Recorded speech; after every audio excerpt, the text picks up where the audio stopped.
Let's put it up actually. There we go.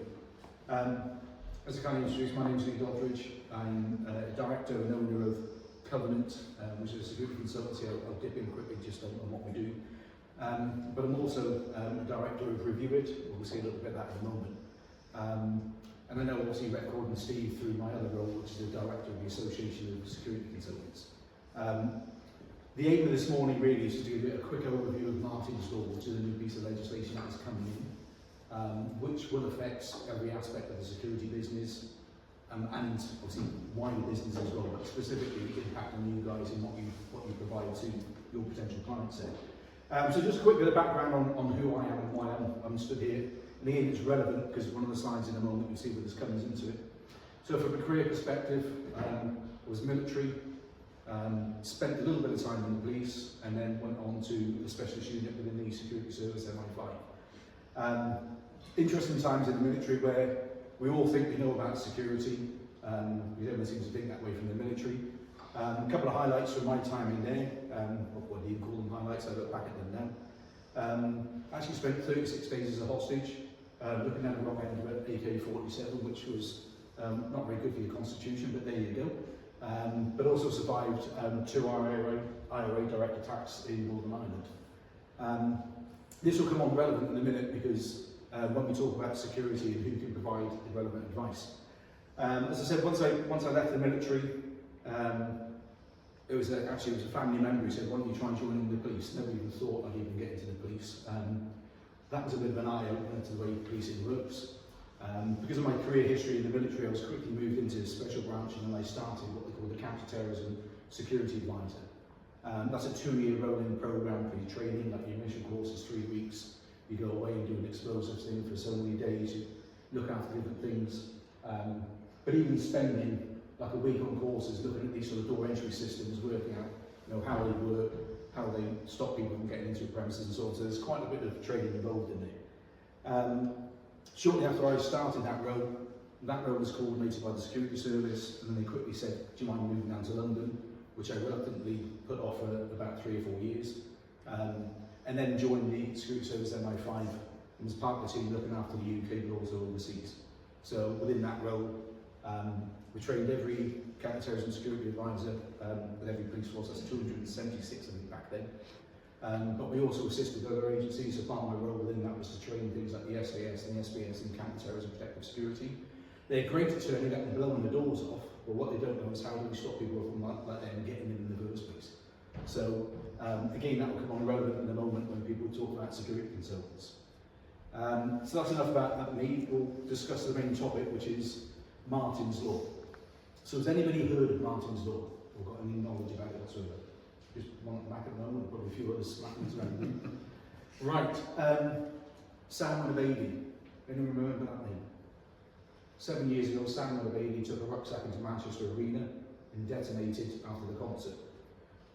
2 years after that, one of the victims, Martyn Het, his mum thought there needs to be a change in legislation. She was I think a psychotherapist, so she took herself off to get a master's degree in counter-terrorism protective security.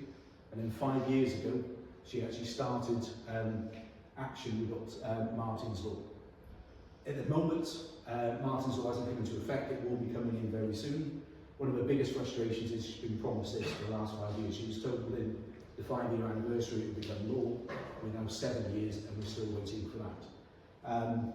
To raise awareness on it, Fegan actually walked from Manchester Arena, I think 3 weeks ago now, with the team all the way down to Downing Street and sat with the Prime Minister, who sat in front of her and said, I promise you faithfully, before the summer recess, I will make sure Martyn's Law comes into law. It was in the Queen's speech, it was in the King's speech, but he promised her faithfully and bring it in. 4 hours later, he called the general election. He actually sat, bear in mind she was a victim of one of the, she was a mother of one of the victims, but that's where we stand at the moment with the Martyn's Law. It will be coming through. What today hopefully we'll do is show you some of the highlights that we know. The bits that we don't know quite yet are the enforcement side, but I'll try and touch on that as we go through. So Martyn's Law is going to bring a number of things into play. One of the simple things that will cover everybody, because there's 2 tiers and I'll break them down in a moment, are what we call procedures and plans. So things like evacuation, evacuation and lockdown. Things like lockdown are key, because obviously look at some of the door entry systems we've got around at the moment, they'll play an integral part of that. Training, so what they call act awareness, I'll come on to this in a moment. And again, in training in these procedures, the evacuation and the lockdown. Some people will write the policies but never actually practice them. We're all used to, over the years, having a fire alarm, and we know how to do we rehearse those drills, but we don't often do these sort of procedures. Because if you're in quite a busy location, whether it's an office block or a stadium, can you imagine trying to practice some of those procedures? You're going to have to coordinate this really well. A big part will be what we call the counter-terrorism risk assessment. Competent person is a key part of this, and again, I'll touch on this in a moment. But also then a security review. So these parts are going to become law. Where you guys come into it is that businesses are going to be expected to do this and then find the right solutions following their security review to enhance their security, or actually look at what they've got and say, actually, that is no longer proportionate, or there are more effective ways or smarter ways to look at protecting sites.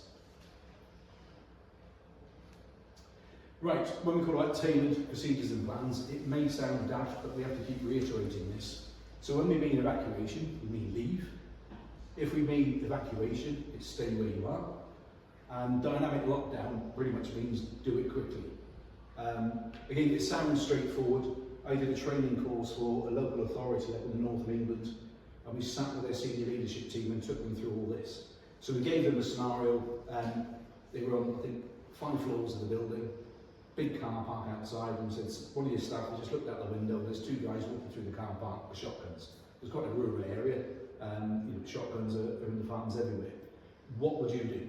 So the CEO of the local authority put his hand up and said, I'll get my PA to find a meeting room, call all the heads of the department and have a planning meeting. I said, right, okay, the receptionist is now dead, and they're in the building with the shotguns. He had no idea, if you think the word dynamic might be a bit of a clue for them, but we're literally having to spell this out to people.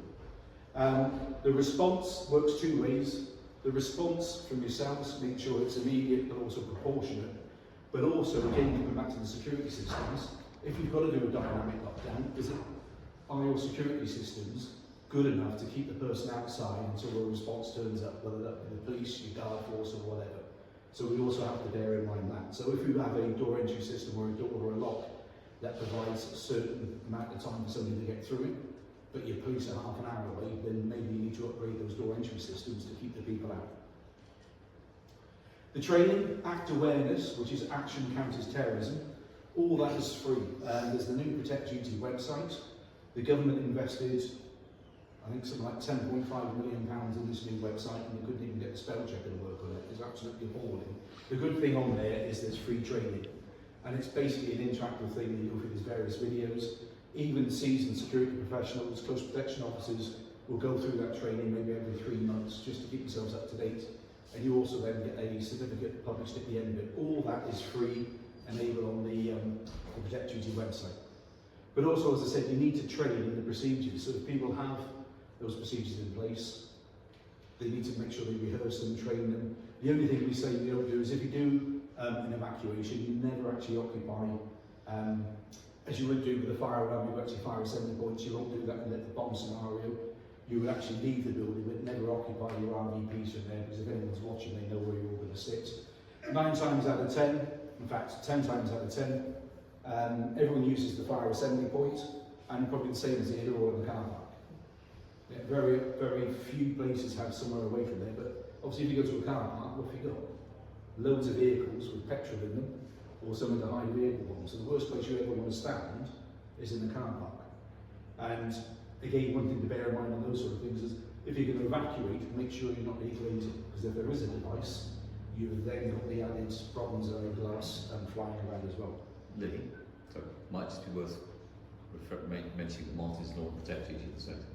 Yeah, sorry, so just put there, so Martyn's Law, sometimes you'll hear it referred to as the new Protect Duty. Then it goes back to being Martyn's Law. Until the actual legislation is passed, they're hoping it is going to be called Martyn's Law, just to obviously honour the work that's been done, especially by Phoebe and Murray, and obviously to honour the victims there. But some people still talk about Protect Duty, so thanks to you for picking that one up, but it is the same thing. Right, counter-terrorism risk assessment. That's going to be done by a competent person, and the security review likewise. The government, and including the Home Office, I think sometimes they live on a different planet. You've probably done it within your own places of work. Somebody's responsible for doing the risk assessments, whether it's on health and safety, or if there's a water hazard, we'll do a risk assessment. They seem to think that they can find competent people within businesses to do a full counter-terrorism risk assessment. How many people here would be confident in actually doing that? In all the types of attack methodology, what defences do what. And again, the same with the security review. So in their wisdom, they thought, well, actually, what we'll do, we'll run a 5-day course to enable people to undertake the counter-terror risk assessment. It took me 2 years of training to get to where I am, and then 2 decades in the industry to obviously work upon that knowledge. But the government think, actually, yeah, we'll do a competent person in the workplace. So Steve, you're going to go on that course and then you will be responsible for everything. One thing Martyn's Law will do, and I've not put it up on here, is previously the responsibility for security was allocated to the head of security for your guard force or whatever it was. Martyn's Law are going to bring that in at director level. So normally probably like the CEO of a business, they'll have the ultimate liability under the security. So if it goes wrong, they're not just going to sack the security manager and get a new one, it'd be the CEO who will be dragged into a court of law. Going back to policing, head of security used to normally be head of estates. They're now actually going to make it things like the chief constable, the deputy chief constable, to really put the ownership up at that high level. A lot of businesses have already said if that's a responsibility on our board, there's no way on earth we're going to give somebody a 5-day course to actually look after the business. But that's what the government thinks is going to happen. And to top it off, they recently said they can't deliver the training themselves, so they're going to come back to the industry, like companies like myself, and we would kindly deliver that free of charge. Well, thank you very much, you've got no chance. I'm not going to spend 5 days training up people for nothing. They're also going to have a register for people like myself called and it rolls off the tongue, Counter-Terrorism Security Specialist Register, the CTSSR. Again, they still haven't decided what's going to qualify you to sit on that register, but that's again one of their thoughts around it. Just to give you a bit of an idea around qualifications, there's just a few of them there now. I've got the first two, so I've got a degree in Counter-Terrorism Protective Security Management. Amazingly, and this is coming back to when I was talking about when we used to do the work with Hereford, at the moment, if you want to be a door supervisor, you've got to be registered with the SRA and do it was a 6-day course, it's now gone to a 10-day course. If you want to be a security guard, again, you've got to do the course and get a badge. If you're going to do a fire risk assessment, you've got to be trained as a fire risk assessor. In the UK at the moment, you do not have to have a single qualification to call yourself a security consultant. The market is flooded with former police and former military who leave and then say, okay, I'll be a security consultant. And people think, because you're a police or military, that you'll have the knowledge. Within the police, there are 3 roles: the Counter-Terrorism Security Advisor, Design and Out Crime Officer, loosely the SECO, the Security Coordinator, but all they do is coordinate the counter-terrorism officer's work and all the other bits. Within the military, normally your security qualifications come out of things like the Royal Military Police, where they do their security training and their close protection. Believe it or not, the SAS do not qualify anybody to be a security consultant. And there's people out there in the market, I know a ton of them who charge £1,500 a day and don't have a qualification to their name. Where this fits in is if, in the event of, do you remember the terrorist attack in Tunisia on the beach in Sousse? Where I think it was 24 or 26 people shot on the beach. We were actually the consultants for TUI at the time. When it comes to the inquest, actually TUI's own barrister said, whatever you do, don't get covenant in the box, because they're all qualified, they've got the right levels of insurance. It'll just highlight the fact that you've ignored all their advice. But can you imagine being in that position and then all of a sudden they realise you're not qualified at all? The liability on the business and you would be horrific. What is interesting is through all these discussions with the Home Office, and I was actually at the meeting when this came out, and it was quite funny to see their faces. The Home Office have said, whether you're a competent person in the workplace or on the register itself, you'll then be a competent person. But the insurance industry will turn around and say, hang on a second, we'll be the ones who will decide whether they're competent or not. So in the inquest, they will drag you in and say, right, where's your qualifications, where's your work experience, and go on from there. So that part's going to be really interesting. So, the counter-terror risk assessment, as I said again, is not just like doing a health and safety risk assessment. I mentioned earlier on about review it. What we've done, again, just from working in the industry for a long time, if we do have the competent person in the workplace, and say, I don't know, somebody like Sainsbury's decide to train up all their regional managers as the competent person, and they will then deliver it to Sainsbury's. What we've actually done is developed software to actually take people through a proper CT risk assessment, and it's done to ISO 27001, but it actually takes them through the entire process. Where you would fit into it is when they're looking at the controls assessment is, are the door entry systems adequate? Do they need to upgrade them? If they did, what would be the residual risk? And then at the end, they can allocate the risk to various people, various departments. If you're only at step 2 on this and something happens, at least you've got an audit trail to follow what you're doing. What we've done in addition to this, rather than providing a blank template, we've actually already pre-populated it with all the methods of attack that are now. If there was a new one come out a few years ago, nobody heard of vehicle as a weapon. Then we started seeing things like London Bridge, driving vehicles into cafes and that sort of thing. And then behind that sits a whole library of advice. So if you needed hostile vehicle mitigation measures, these are the standards just to help people along. And again, if you've got, again we use Sainsbury's as the example, rather than having 20 people doing different risk assessments, they'll all follow the same process. So things like this, the government had a similar idea and they produced an A4 sheet of paper with 5 headings and said fill in the blanks. Well, that's about as much use as a chocolate teapot if you haven't got any experience in this.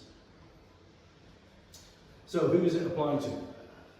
The standard tier, which is the bottom part, is any location that can host between 100 and 799 people.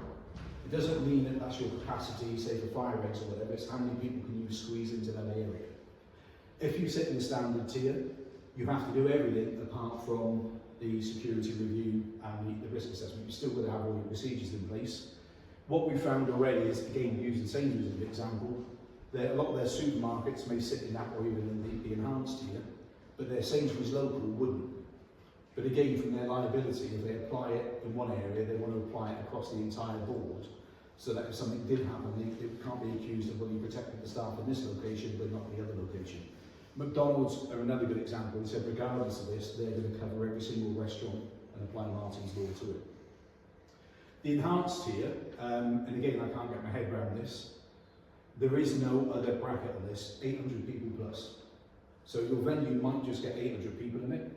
You could be Principality Stadium with 7,000 people. You all do the same bit of work. It seems a bit unfair.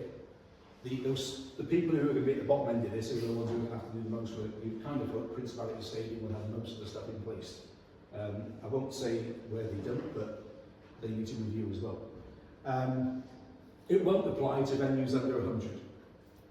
Now, if you think back again, I used it just now, the London Bridge attack, when they actually went into Borough Market, every single one of the venues would have fitted into that 100 or less. But the law doesn't apply it at all. Now, those are the softer targets. All it could do is encourage anybody, rather than going for the big targets, let's keep hitting the smaller ones, because that's where we've seen, and understand what I'm saying, that's where we've seen the successful attacks from a terrorism point of view, that's where they see the success. It also, at the moment, won't apply to outside space with no boundary. One of the main drivers to start with was to cover this open space area. So, as an example of that, Oxford Street, all the various retailers on there have their own procedures in place, they've got security things, obviously they'll fall into this. But the 50,000 people walking up and down Oxford Street at Christmas Eve, no one's going to be responsible for protecting that space. Or if you go up to Glasgow, Buchanan Street, the second busiest retail street, again, it won't apply to that. But it would in Glastonbury for the festival, because you've got a hedge around it. So they've really got to start looking at the finer detail. It should really be, it's applicable to all. Because how many of you go to a Christmas market? So at Christmas time, your local authority may go to a Christmas market, but there's no boundary around it, they don't have to do anything. But we've seen in Germany, or any times where they've driven into a Christmas market, carried out attacks. So they really need to start looking at this area. The Home Office have done a bit of research, and they reckon circa 650,000 locations in the UK will fall under Martyn's law. So from your perspective, that's a huge potential from the client basis who are going to need to upgrade.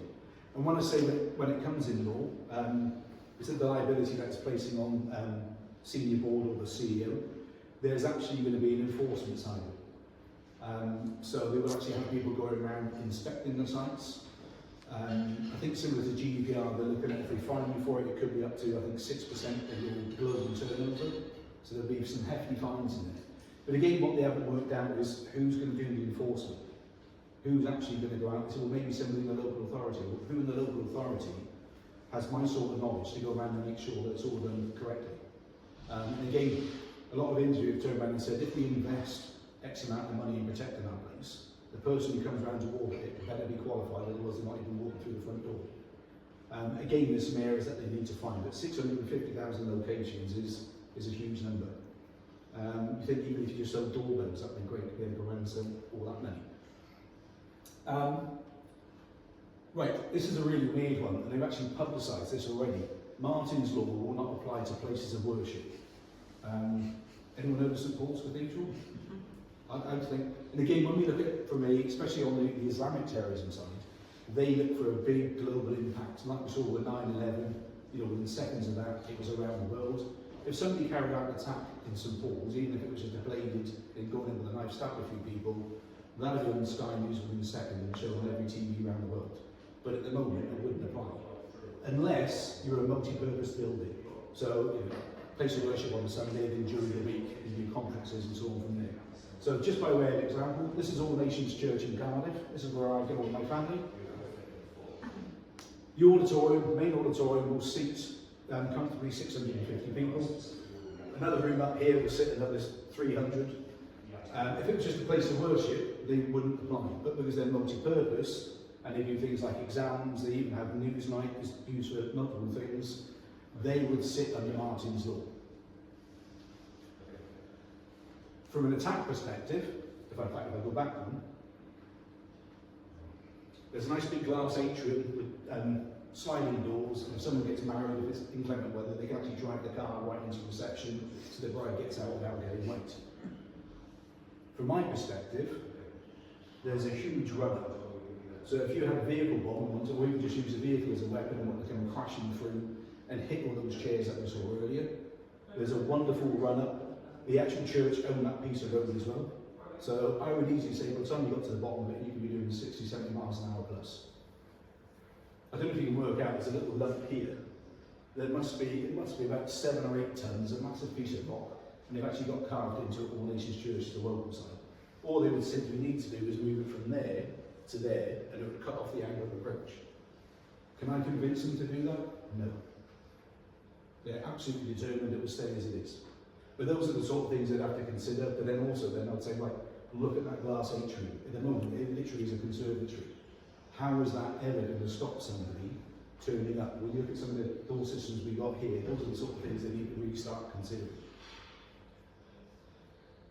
The other bit with that as well is, can you imagine if those who go to church on a Sunday morning, just after they've done communion, and said, right, okay, we're going to do our evacuation procedure, we're going to do a test this morning.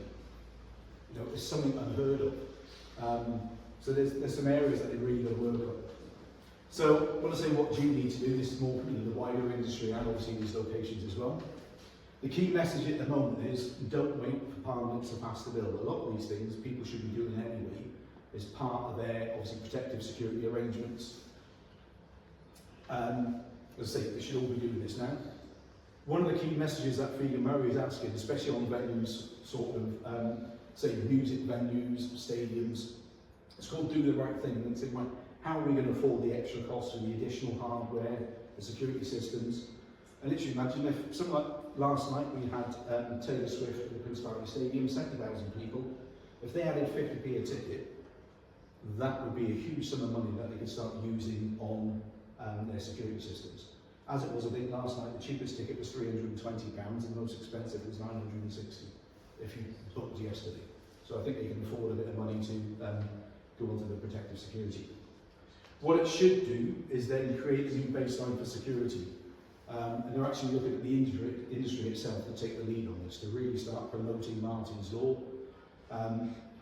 It's getting that balance right as well. Obviously when you try and speak to people, you don't want to scare them, you want to inform them, but in the right way, And one of the big things we always try to impress on people is making sure whatever security they put in is proportionate.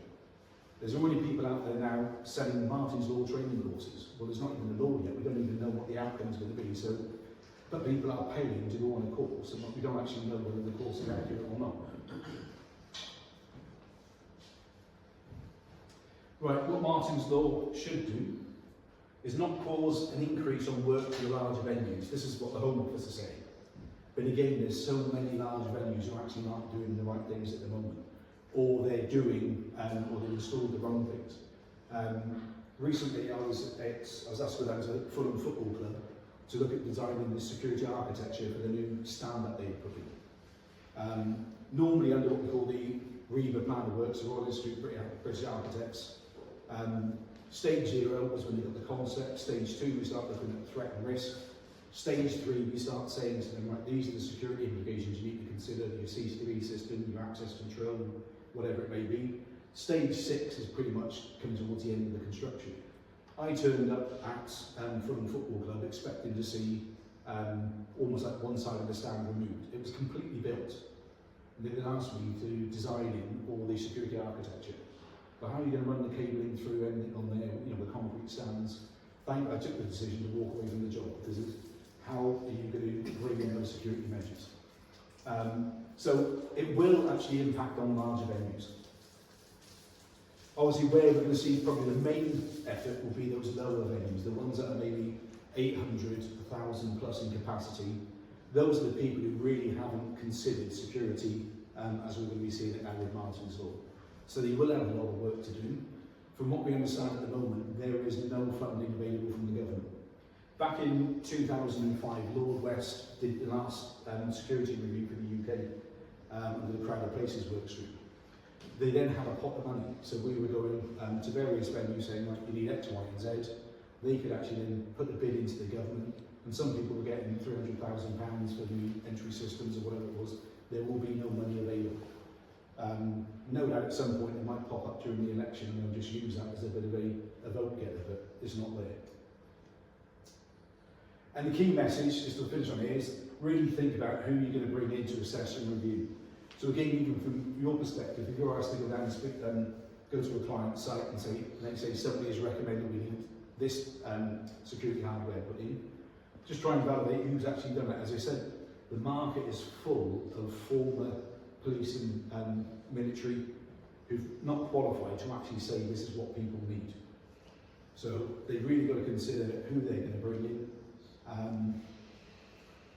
So hopefully that's what Martyn's Law, just as a very brief overview of what's coming in now. Today actually marks the 5th anniversary of Fegan starting Martyn's Law itself, which is quite poignant being here today. So as I said, in fact, just by way of update, even though the Prime Minister promised it will be in before the summer recess, Fegan also met with Sir Keir Starmer, who did the typical politician thing and said, look, if the Conservatives bring it in, we'll approve it. If we get in power, it's the first thing they're going to do is bring Martyn's Law. And they've already mentioned as part of the manifesto, looking at the security within the UK is going to be a key thing for them. So it will be coming in. The fact it was in the Queen's speech and the King's speech, Parliament will have to sit and discuss it. No doubt that goes between Parliament and the House of Lords, backwards and forwards, no end of time, but it will be coming. I say one of the main areas we don't know is what the enforcement is going to look like. There will be enforcement, but we don't know who's going to do it. They did say they might give people a 12-month period to start implementing things, and then it will kick in 12 months after that. But it is going to be a game changer, the biggest change in security law that we've known in the UK, which should assist you in obviously what you do as well. So I think that is my last slide. Yeah. Any questions at all on that? I'm going to be here all day.